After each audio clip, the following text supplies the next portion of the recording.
Kalau sekarang kan, mau saya ya, nak masuk ya kan? Masuk. Ya, Nabi itu tidak suka menyakiti orang, betul? Dia menyenangkan hati orang. Dina dia tetap dia membalas dengan kebaikan. Suraqah itu mau memenggal leher Nabi itu dikejar, kan? Harapannya apa? Dapat hadiah 100 onta. Pas mulai mendekat, terbernamlah kaki kudanya. Jatuh dia terjerembab, minta tolong. Berkali-kali dia mengejar Rasulullah, berkali-kali pula dia terjatuh. Akhirnya dia sadar. Akhirnya dia masuk Islam, tak mau mengganggu Nabi. Makanya orang yang suka ganggu orang itu memang mudah musibah datang. Yakin dong. Contoh, ada orang yang meludahi Nabi. Tahu kamu? Sering meludahi, ternyata sering meludahi itu memang sakit. Coba aja kamu ganggu orang terus, pasti hidup susah. Yakin tak? Apalagi berkali-kali suka ganggu. Nabi itu bermaaf, diludahi dia tidak membalas. Rupanya di waktu diludahi orang yang meludahi sakit. Nabi tidak membalas, tapi dia membawa oleh-oleh. Makanya jangan biasakan kebiasaan-kebiasaan buruk, membuli kawan, hati-hati. Nabi tidak hobi membuli orang, tapi menyenangkan banyak orang. Kemudian dia disakiti, dia tidak kalah membalas, tapi memberikan maaf. Apa yang terjadi di saat Rasulullah meninggal? Ditanya oleh Abu Bakar, apa amalan Rasul itu yang belum saya amalkan? Pergi ya, ayahku, pergilah ke sudut pasar Madinah. Di situ ada Yahudi buta. Dia sering menghina suamiku Rasulullah. Tapi suamiku di waktu hidupnya dia menguapi orang dia menghina. Semakin disakiti dia dengan ucapan kata-kata itu, semakin lembut suaranya. Rupanya Rasulullah meninggal. Pergilah Abu Bakar ke sudut pasar Madinah itu. Ternyata memang ya Yahudi buta itu bilang, ngomong aja dia terus untuk menghina Nabi. Penduduk Madinah, hati-hati kamu ya, jangan sampai mendekat dengan Nabi Muhammad itu ya. Dia itu dukun, dia itu pendusta, dia pembohong. Mirip ini. Rupanya menggigil juga Abu Bakar kan, mendengarnya kan. Disuapkan oleh Abu Bakar. Setiap yang menghina Nabi dengan kata-kata itu menggigil karena Abu Bakar menguapinya. Ini siapa nih? Saya yang selalu kamu sebut itu. Siapa? Pokoknya saya yang kau sebut-sebut kan Nabi Muhammad. Oh beda katanya. Kamu dia menjawab lembut. Itu yang kau hina katanya. Nangis dia di utara. Akhirnya dia masuk Islam. Sudah sering berhari-hari saya menghina dia. Ternyata dia dengan lembut menyuapkan makanan ke mulut saya. Masuk Islam ya.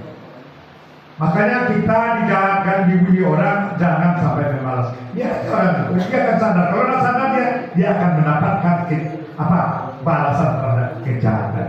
Nabi jadi contoh kita. Kemudian ada lagi Siddiq. Yang Siddiq artinya percaya. Benar dia, perbuatan selalu benar, ya kan? Yang kedua amanah. Amanah apa? Bisa dipercaya. Ada kamu amanah, pergi ke sini kamu belajar taktis, kemudian ada pelatihan kayak gini, tidak ada kamu amanah. Betul? Amanah itu berakhir nanti khusus pelatihan ini dengan muhasabah. Muhasabah itu artinya apa? Menghisap-hisap diri, menghitung-hitung diri. Hasibu anfusakum, hisap-hisap diri. Ya kan? Qabla an tuhasabu, sebelum dihisap oleh Allah. Jadi kita harus menuju akhlaknya dengan akhlak Nabi. Sudah tahu apa lagi? Siddiq benar, amanah dipercaya, tabligh menyampaikan kebenaran, mendakwahkan ayat-ayat yang diterima oleh Nabi itu kepada umatnya. Ya kan? Anda kamu juga bisa berdakwah nanti. Tidak hanya sebatas ya kan kuliah, tapi tidak berdakwah kan sia-sia tuh. Sementara sifat Nabi itu berdakwah. Tidak kamu berdakwah. Bapak jurusannya bukan jurusan dakwah, tapi melihat ya kan dasarnya ayat-ayat Allah Bapak berdakwah sampai sekarang. Mudah-mudahan betul-betulnya husnul khotimah. Amin. Kenapa? Karena Rasulullah sama akhir ayatnya berdakwah. Tadi sifat Nabi itu yang terakhir apa? Fatona artinya bijaksana, cerdas, pandai ya kan, menyesuaikan dengan siapa jemaahnya, dengan umat, ya kan, dengan orang-orang yang dihadapinya. Itulah yang terjadi di waktu debat Nabi itu. Dia bertemu dengan orang-orang Kristen yang menuhankan Isa, betul? Rupanya dia minta sholat orang Kristen itu di Masjid Nabawi. Disuruh juga sholat agama. Kiblatnya Palestina. Kiblat Rasulullah mana? Masjidil Haram. Nah marah Nabi nya, tapi habis itu didakwain dalam dengan debat. Dari 60 orang itu cuma satu yang tak mau menerima kenabian Rasulullah. Siapa? Siapa namanya? Al-Qawah. Ya kan? Tak mau dia. Kenapa? Karena gengsi. Jadi kalau ada orang nanti muhasabah nanti merasa gengsi dia orang kiri kanan, matinya terlaknat. Kenapa? Karena Rasulullah bermuhamalah. Siapa ya Allah yang pura-pura ya Allah, laknat ya Allah. Ternyata mati menjelang. Dia pulang ke negerinya, ke kota Najran, Yaman. Makanya hati-hati kamu. Apalagi ini doa-doa kamu makbul hari ini.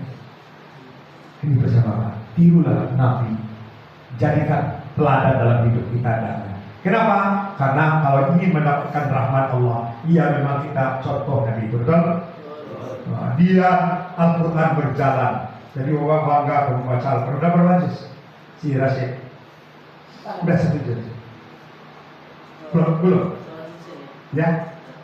Kalau di sekolah udah 1 juz lebih. 3 juz. Alhamdulillah. Sempat 3 juz itu bertahan luar biasa. Nanti kalau coba amalan yang dilatih pertama, mudah-mudahan 30 juz bisa. Amin. Nah, tiru Nabi. Sekarang maju ke sedikit surat 34 ayat 46. Silakan baca pakai ini. Tubing 2. Nah, yang keras itu keras.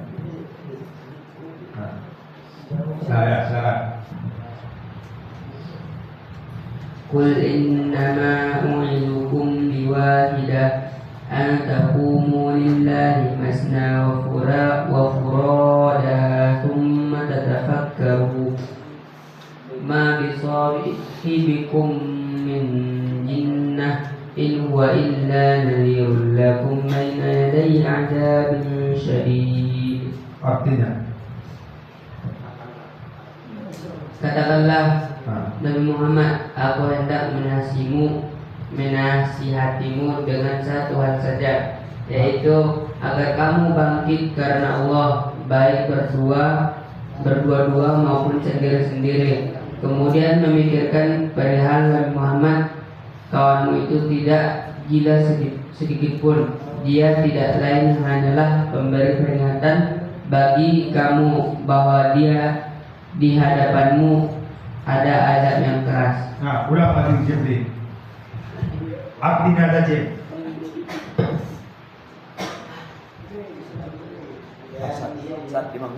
Katakanlah, aku hendak memperingatkan kepadamu satu hal saja, yaitu agar kamu menghadap Allah dengan ikhlas. Menghadap Allah dengan ikhlas. Jangan kamu main juga. Kamu udah dapat banyak ayat, ya kan? Hendaknya berubah, kamu berbeda kamu dengan kebanyakan orang. Dan itu hasil temuan McLaren yang dibilang oleh Ustaz tadi. Sebagian besar orang sukses itu dia berubah. Betul? Berubahlah kamu. Termasuk baktimu kepada orang tua.